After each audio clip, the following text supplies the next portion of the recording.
Hello and welcome to Making the Cut, the podcast dedicated to everything plastic surgery, health, and wellness. I'm your host, Dr. Patrick Basil, board-certified plastic surgeon from Jacksonville Beach, Florida, and I'm joined by my co-host, the amazing and talented nurse practitioner, Hope Gulley. Woohoo! All right. Episode 3. Episode 3. I mean, they're Crazy. just clicking by. Clicking and rolling. It's awesome. Yeah. No, We're in a good groove, I feel. I think we're in a good groove. Yeah. So just to recap, if you're new to us, please go Yeah. back to episode 1, listen to kind of our State of the Union trends in plastic surgery. In episode 2, you got to learn about me, and now it's actually Hope's time. Oh boy. So we are absolutely blessed to have Hope be our nurse practitioner in our practice. She is an integral part of patient care, actually integral part of everything. And so I'm really excited that she's with us and here with the podcast, because I think this is just everything that we've kind of wanted to do the past few years. Yes. And now we It's been finally a big dream. have the opportunity. I know. So Hope, I know everybody loves you because we hear about it all the time. But let's get to know you. Tell us a little bit about like where you grew up and stuff like that. Yeah. So don't let the accent fool you. I'm from Alabama through and through. Like Forrest Gump. Like Forrest Gump. Rainbow, yes, Alabama. There he is. All right. Yeah. That literally sounds like home. Yeah. So originally grew up in Montgomery, Alabama. I've got a big family, but slowly made my way, worked in Atlanta as a nurse for a couple years. And, the beach has always called me, and ended up in Jacksonville about over 4 years ago now, I think.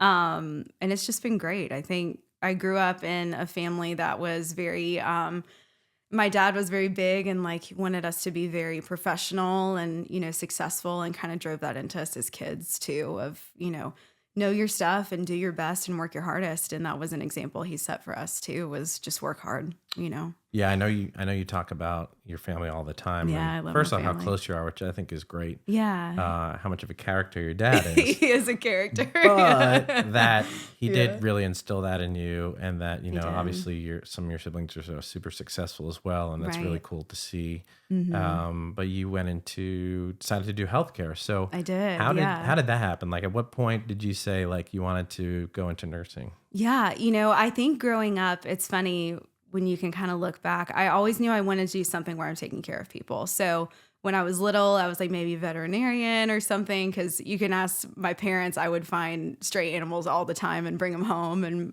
I probably drove my parents crazy. Be like, found another cat, But really it was, and something that's a huge part of my life, and the reason why I do medicine and why I love what I do, is my mom was diagnosed with cancer when we were really young, wow. very little. Okay. And I was probably first grade or so, just little.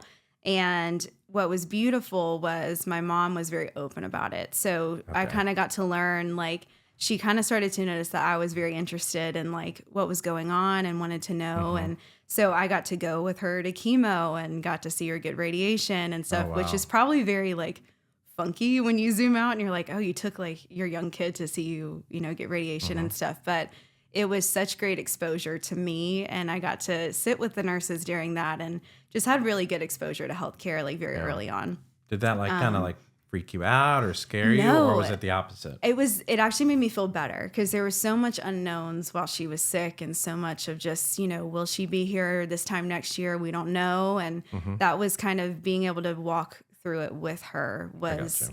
really beautiful. And that's kind of what healthcare and being in this field is we walk with our patients. And so that kind of gave me a really nice, I would say, baseboard for okay, this is where I want to go. Yeah. And she passed away when I was 13, but she just that was such an integral part of my life. And I knew I had no doubt and didn't even entertain another career, Gotcha. because of that experience. So, knew I wanted to do nursing, and so went to nursing school at Auburn, and That's really a great loved school. it. Great school. Was it fun there? War Eagle. Oh my gosh, it was amazing. Okay. Yeah. Loved Auburn and loved it so much that I went and did my master's there too. And but I worked as a pediatric ortho trauma nurse in Atlanta at Children's, which was amazing. And I think that that's something that I use every day at work in plastics is, how to talk to patients, and, if they don't understand something, how can you reshape it? And, and it's just, you learn how to take care of people in a different way when you're working with kids. So That's very cool.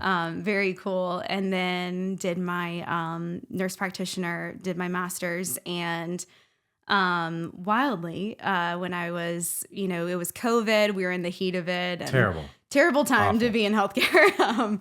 But, thankfully in the pediatric world, COVID was very different and wasn't, necessarily as traumatic. It was a little bit different. We had some different kind of connotations that came with it. But when you're trying to finish nurse practitioner school in the middle of a pandemic, you're very limited with your rotations and things like that. So my best friend and I ended up moving to Jacksonville, Florida, and we ended up coming here to rotate, and we needed to be in a different kind of space where we were allowed to rotate, where you weren't having to shell out $2,000 to do some hours and stuff, And when I decided to move here, a nurse who I helped train when she was a new nurse was like, hey, there's this dude named Patrick Basil. You gotta look him up. He's in Jacksonville. He's awesome.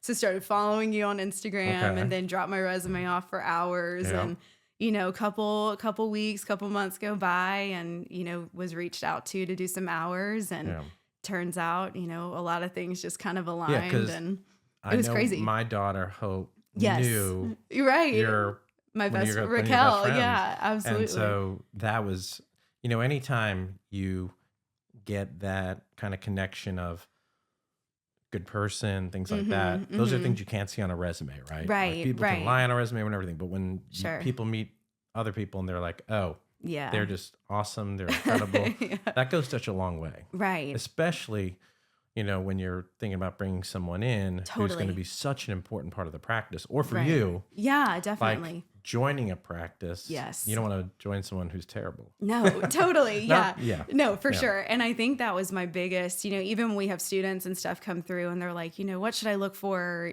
going into the field as a nurse practitioner or as a nurse or whatever.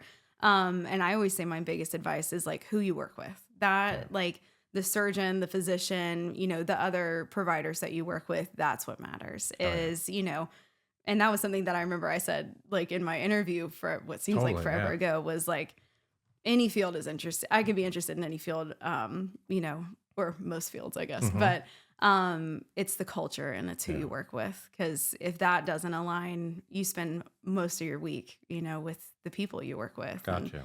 And everything. So how was that transition from pediatrics on the surgery side, it was big, to plastic surgery, now that you've been in this a few years now? Yeah.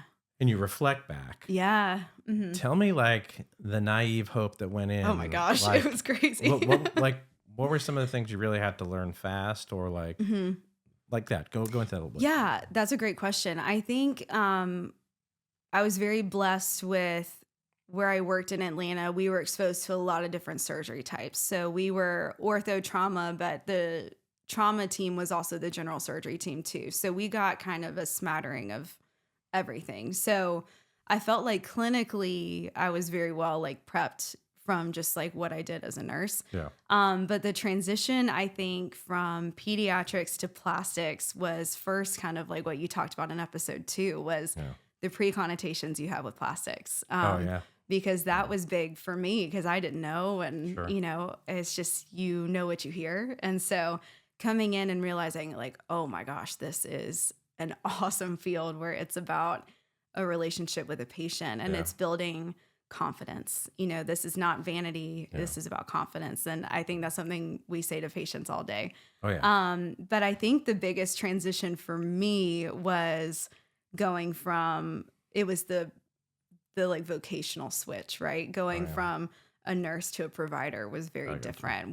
It's a lot of autonomy and being trained by you and being kind of handed the keys in a way to the clinic every day and being oh my gosh, it's a lot me. More responsibility. So much more responsibility. So, but to me, that was a challenge where I was I've got to know my stuff, if I'm going to work here. So it was amazing to, one, just learn the field and to be assisting you in surgery and learning all the things that I could sit and just be a sponge around you. And that's all the other time. cool thing about your position is. Yeah, the role. You go to the OR. Yep. You have your own patients, injectables, lasers, all that other stuff. You help take care of our surgical patients. Right. So do you like that kind of mix? I love the hybrid nature, right? Which is rare. Very rare. Yeah. It's interesting because I didn't realize how rare that was until probably the last like year or two. But learning, like you said, when you were talking about like why you chose plastics, right? It's head to toe. There's no age limit. And you just like know, for me, I'm like, no 30 minutes of my day is the same. And I love that because it's keeps you on your toes. You're engaged with the patient because you need to know, why are they here? Are they Botox? Am I pulling a drain? Who knows, you know? Yeah. So it's very much like, it keeps you on your toes. It's fast paced and we have great patients. And it's like being able to be stretched and pushed, but also like you've got to be on your A game every single day. Oh yeah. Which is the best part. That's many specialties, but certainly with ours, like, you know, it's sort of, and I went over this the other day with the team, it's, you have to bring it, even though like you might not be feeling good or you might have stuff going on with your family. Yeah. That those patients, our patients, deserve our very best. Absolutely. And it's similar, like if someone was going to go see Taylor Swift, waited a year and a half, and she's got a little tickle in her throat, she's got to make sure she sings her heart out. Yeah. And it's the same thing. We have to bring our A game. But no, I think, you know, that's an amazing journey, which is still... It's fun to look back. Yeah, it is fun to look back. Yeah. I mean, it's fun for me to look back from where you started and like where you're at now. Yeah. Just to see how pretty amazing. You changed from that, you know, from being in a nursing role, which is, I would say, of a supportive role to being a provider. Yeah. And there's certainly, that's a scary transition. It's like the first it was terrifying. Day for me, like, you know, becoming attending, it's just like, oh wait, I'm the boss. It's me. It's me. Totally.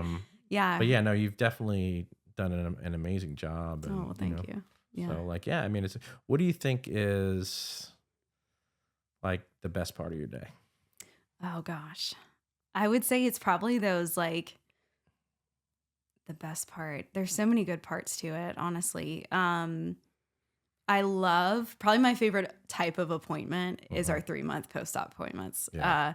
Because at those appointments is when we do our first set of before and afters. Yeah. And I'm like very fortunate to where the 3-month, if you do surgery with us, you know, your 3-month is with me. Yeah. And so we get to look at the pictures and it's that moment of like, it always ends in a hug and it's like, okay, we'll see you like in 6 months. And it's really those moments, and that really stretches also across like aesthetics and what have you of, you know, when we get to show patients and it's the confidence when they're walking back in and you're just like, oh, it's just powerful. I think a lot of them forget where they've come. They do. And, you know, they're obviously blown away. And then they're like, and we were like, wait, let us show you your before and afters. Totally. And then they're like, oh my God. Oh my gosh. Can I take a picture of that? Yes. And it's even more exciting, but yes. Yeah. So. And I think that's just the beautiful part of what we do is we get to know these patients so well and to be able to be like, oh my gosh, like to see you walk in through the door and then, you know, 6 months later, a year later, what have you, you walk in and it's that confidence that like, I can't even put a word on it. It's just, well, you do like, it really well. You know, you do it really well.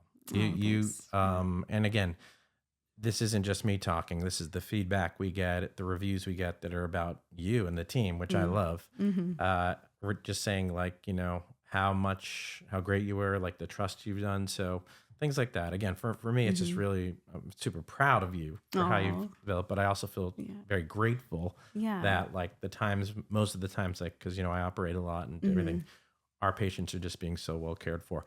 And I really think that started back, like you said, when you were a kid. Yeah. And you saw how great these people were taking care of your mom. Right. You know? Yeah. And I think those little things we see when we're younger or developing really set the tone for who and why we are and what we're going to do. So. And it's like you said, on those days where we may have things going on in our lives and everything, it's those things that I know you and I both have similar stories of we can lean on those things and be like, this is my why. Oh yeah. And this is why I do this. That is our, you know, nutrition. Yeah, totally. You know, it's like, because, you know, when we have monster clinics, like, you know, 40, 50, 60 something patients in a day, it's like, it's grinding. But like when you have those moments where it's like, this is why I do this. This is it. And so it's a privilege. So it is. Well, cool. Well, thank you for sharing that. Yeah, absolutely. Yeah. It's an honor to. Yeah. Excellent. So do we have a question of the day? I was going to say, I'm going to let you take the question. For those of you who are new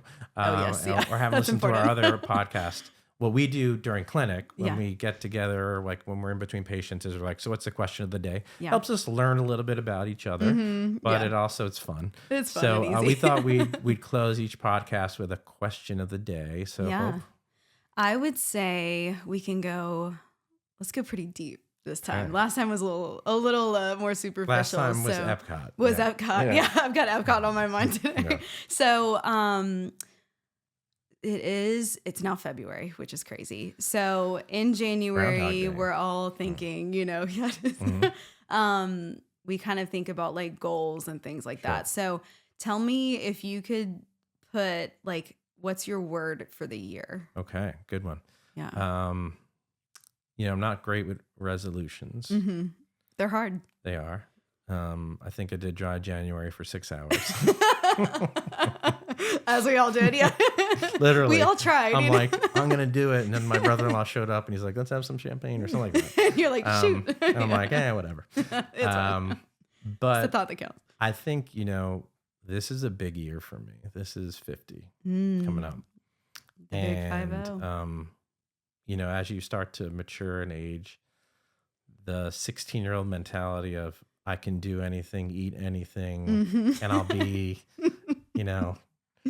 where I want to be all the time really starts to occupy your brain. So I think for me, it's going to be of the year is definitely going to be health. And it's health all around. It's getting as much sleep as my body needs, drinking plenty of water, making smart decisions, exercising, and things of like even mental health. So, one of the things we're here in my studio, which we're still building out, and I still haven't named. One of the things, and we'll go into this in another episode, is that I am a musician. Very good musician. And that up until recently, I really haven't had a space to do that. And so now I do. Yeah. And that's part of my mental health is to be able to nurture that creative side. So that's a long roundabout thing. But health, health is, and again, all around physical, mental, emotional, spiritual. So I'm looking forward to it. How about you? Yeah. What do you got? I think it's funny. I was thinking about this the other day. My word for the year is going to be strength. So it's kind of similar to yours in the sense of strength physically, obviously like wanting to be like the healthiest I can be, the strongest I can be, but also like mentally, spiritually, and emotionally strong too. So I'm kind of learning that strength is a little bit different than what I thought it was. I used to think that means, nothing can touch you or nothing can phase you. And it's really strength in leaning into vulnerability or leaning into, like today's kind of a crappy day, but we're going to figure it out. And, mental fortitude and everything too. So, and it's strengthen your boundaries, strengthen who you are. And that's kind of my focus this year. Well, I think that's awesome. I have gotten to know you very well, obviously, and you're definitely one of the strongest people I know. Oh, well, thank you. And again, at such a young age, dealing with the loss of your mom and everything kind of forced you to do that. Yeah. But it also made you who you are. So totally. I think it's very fitting. And I think it does go along with health, Yeah, definitely. I definitely need strength to be healthy.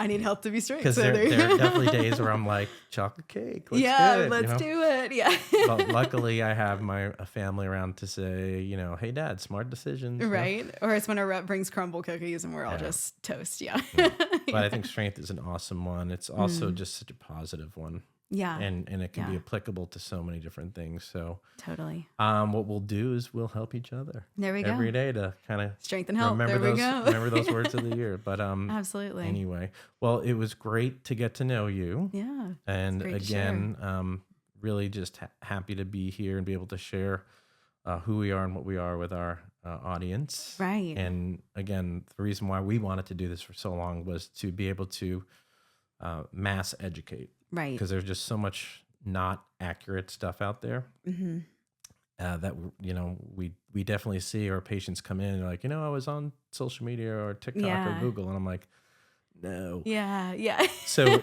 I think what we wanted to do is give them a vehicle to be able to, or a direction where we could say, hey, Yes. go listen to this episode on whatever. Totally. You know? And then again, we're going to be tackling all different types of topics and introducing the audience to various members of our team. Yeah. So that's going to be fun super as well. exciting. Yeah. And then again, continuing just to get to, know each other and talk about really cool things. But thank you again. Yeah, absolutely. All right. So if you guys have any questions or ideas or topics, we want you to email us at info@patrickbasilmd.com. Again, I say it every time. Make sure that E is on after my last name.